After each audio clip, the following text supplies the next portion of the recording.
The website that I'll be explaining today is Math Playground. You can find it at www.mathplayground.com.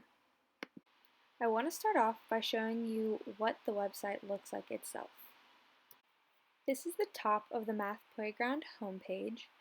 This page is the first thing you see, and it'll show you the different features like the math games, logic games, math arcade, story math, math videos, and then all of the games, and then it'll show you all the grades like you can see. It also gives math teaching resources, and then there's also the subscribe or sign in where you can sign in if you have a membership. If you scroll down on the homepage, this is the next section that you'll see. This is all of the games, and they section it into different subjects. So they have subtraction, division, decimals, and then there's just classic games and they just divide the games up in this section, and you can click on any of these and it'll take you to those games. This is what you see when you scroll all the way down to the bottom of the homepage. This is the most organized, in my opinion, part, and it breaks each of the links of the games down into, as you can see, the Math Playground, math games, learning games, and fun games. And I like that the Math Playground is divided into different grade levels, and the math games are divided into different content areas, and then the learning games and fun games are also specified there too. Here I provided the link to all the elementary grades, so it's first, second, third, and then this is the middle school grade, and you can click on those links to take you to those grade level games. Now, if you remember on the first page at the very top, there was a button that said Math Resources for Teachers.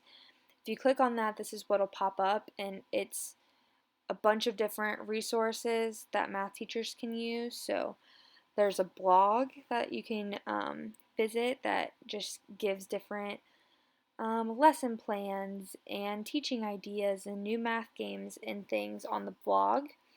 And then there's also different games that correspond with different math concepts or different math topics. So this one is Number Talks, and all of these can be clicked on, and then if you have the membership, you can put them on Google Classroom, and so you can see your students and who has played them and what they got on them. You can see the student progress, and it all shows up on Google Classroom for you. And so I thought that was a super cool feature that we can use in our classrooms. And when you scroll down a little bit more on the teacher resource page, you get these teaching tools. So there are different visuals that you can use. So there's a multiplication chart, a division chart, a tool, and a Venn diagram, all different kinds of tools that you can use to teach math. And these also can be put in Google Classroom, and then you can put them up on the board, and you can use them all together as a class, or they can use them at home if they were demonstrated in class, and vice versa. I also wanted to say that the premium classroom is $5.99 per month for the subscription, and the premium family is $2.99 a month if you want to get that Google Classroom feature. I also wanted to show what it looks like when you click on those math content areas. So I just clicked on addition and subtraction games. So you can use this when, say, you're in the classroom and a student gets done with their work. They can go on this website and they can do addition and subtraction games. So for the kids who are higher and get done more quickly, they can go on here and they can do addition and subtraction games at their level, or even at a higher grade level, so that they can get that challenge that they need, and vice versa.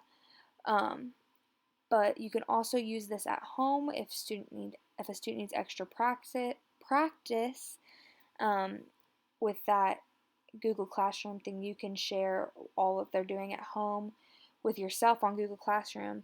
And then at times like now when they're not in school, you can also send this link to parents so that they can get on there for their students, and they can do different games that relate with the content that they are doing.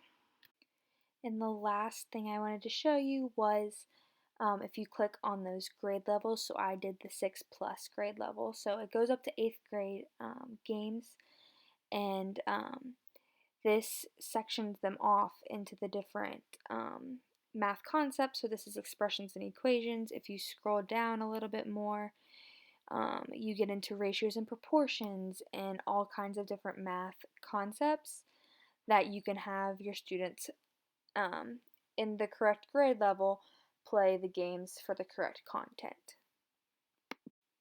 After I showed you a bit into all those features, I'm just going to give a brief list of all the different features that Math Playground has to offer for teachers and for students.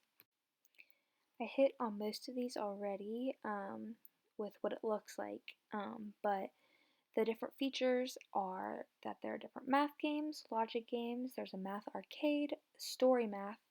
I haven't hit on this much, but it is word problems for students that they can do, and then math videos.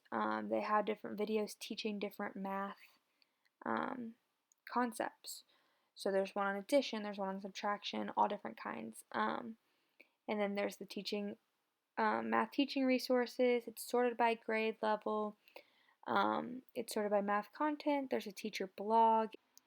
To touch on the story math and the math video links a little bit more, the story math is voice automated word problems, but they're kind of in the form of games. So they still act and serve as games in the student's mind, but they're word problems that they have to solve.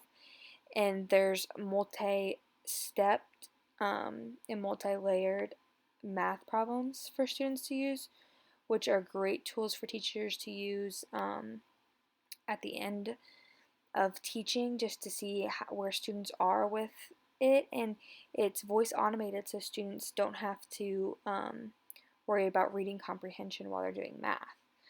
The story math is they have a step-by-step explanation of different math concepts.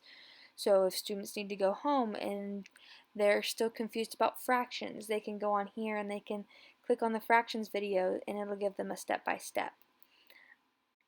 Or if they're not in class and instead of recording yourself doing a fractions lesson, you can have them look on the story math link to see the step-by-step explanation. There's also video challenges. So they're like word problems. Again, they have multi-layered steps and problems for students to solve. I'm going to talk a little bit about standards and math practices that coincide with this website. Since Math Playground has content for all of the subjects across multiple different content areas, addition, subtraction, multiplication, division, fractions, ratios, pre-algebra, geometry, it hits all of the 1st through 8th grade Kentucky standards, which I linked. It really hits on all of those.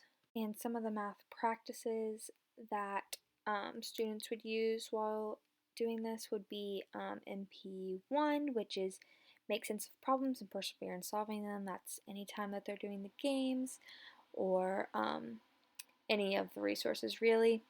MP2 is reason abstractly and quantitatively. So they're reasoning with different problems. They are with word problems, they're doing this. And then MP4 model with mathematics.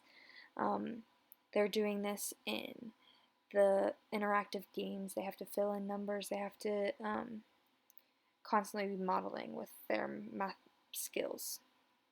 The last thing is alternatives, so students without access to technology. I would have students do this during class so that they can use their Chromebooks provided. They also can go to a public library when they're home. They can access the internet there.